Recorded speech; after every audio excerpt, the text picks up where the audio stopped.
দেশের বিভিন্ন জেলায় যথাযোগ্য মর্যাদায় সশস্ত্র বাহিনী দিবস পালিত হয়েছে। শোভাযাত্রা, আলোচনা সভা ছাড়াও বিভিন্ন প্রতিষ্ঠানে ছিল নানা আয়োজন। এদিকে দিবসটি উপলক্ষে মোংলায় সর্বসাধারণের জন্য উন্মুক্ত করা হয় যুদ্ধ জাহাজ কপোতাক্ষ, যা দেখতে ভিড় করেন নানা বয়সী মানুষ। সহকর্মীদের তথ্য ও ছবিতে প্রতিবেদন। যে সকল যুদ্ধ বরিশাল জেলার স্বাধীনতা অর্জনে ৫৩তম সশস্ত্র বাহিনী দিবস উপলক্ষে বরিশাল সেনানিবাসে ছিল নানা আয়োজন। বিকেলে এরিয়া কমান্ডারের স্বাগতিক ভাষণ, কেক কাটা, বীর মুক্তিযোদ্ধাদের সম্মাননা প্রদান ছাড়াও প্রামাণ্যচিত্র প্রদর্শন ও নৃত্য পরিবেশনের আয়োজন করা হয়। অনুষ্ঠানে সব বীর শহীদদের প্রতি বিনম্র শ্রদ্ধা জানান অতিথিরা। বগুড়া মাঝিরা ক্যান্টনমেন্টে সেনাবাহিনীর আয়োজনে বীর মুক্তিযোদ্ধা সহ সকল বীরদের প্রতি শ্রদ্ধা জানানো হয়। এ সময় ৪০ জন বীর মুক্তিযোদ্ধার হাতে সংবর্ধনার উপহার তুলে দেন প্রধান অতিথি GOC major general Khaled Al Mamun. এর আগে সেনাবাহিনীর একটি সুসজ্জিত দল প্যারেড প্রদর্শন করে। দিবসটি উপলক্ষে যশোর সেনানিবাসের ওসমানী স্টেডিয়ামে বর্ণাঢ্য আয়োজনে যশোর অঞ্চলের শহীদ বীর মুক্তিযোদ্ধাদের শ্রদ্ধা জানানো হয়।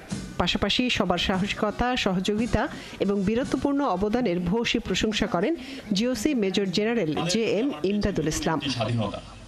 রংপুর নগরীর টাউন হলে পতাকা উত্তোলন, শোভাযাত্রা ও আলোচনা সভা করে অবসর সশস্ত্র বাহিনী কল্যাণ সোসাইটি। দেশের সামাজিক উন্নয়নে সবাইকে এক হয়ে কাজ করার আহ্বান জানান অবসরপ্রাপ্ত সেনা কর্মকর্তারা। জামালপুরেও অবসরপ্রাপ্ত সশস্ত্র বাহিনী কল্যাণ সংস্থার উদ্যোগে শোভাযাত্রা বের করা হয়। পরে আলোচনা সভায় অংশ নেন অবসরপ্রাপ্ত সেনা কর্মকর্তারা। কুমিল্লা সেনানিবাসের MR চৌধুরী গ্রাউন্ডে সশস্ত্র দিবস উপলক্ষে নানা আয়োজন করা হয়, যেখানে সেনাবাহিনীর ঊর্ধ্বতন কর্মকর্তারা সহ প্রশাসনের কর্মকর্তারা উপস্থিত ছিলেন। এছাড়া মহান স্বাধীনতা যুদ্ধে অংশগ্রহণকারী সেনাবাহিনীর বীর মুক্তিযোদ্ধা, সেনা কর্মকর্তা ও সদস্যদের সম্মানে সংবর্ধনা অনুষ্ঠানে ৮৪৭ জন মুক্তিযোদ্ধার পরিবারকে সংবর্ধনা দেওয়া হয়। খাগড়াছড়িতে দিবসটি উপলক্ষে ছিল নানা আয়োজন। সেনাবাহিনীর খাগড়াছড়ি জোনের উদ্যোগে আলোচনা সভা ও প্রীতিভোজ হয়। এদিকে দিবসটি উপলক্ষে বাগেরহাটের মোংলায় সর্বসাধারণের জন্য উন্মুক্ত রাখা হয় নৌবাহিনীর যুদ্ধজাহাজ কপোতাক্ষ, যা দেখতে ভিড় করেন আগ্রহীরা। আর জাহাজের বিভিন্ন বিষয়ে ধারণা দেয় জাহাজ কর্তৃপক্ষ।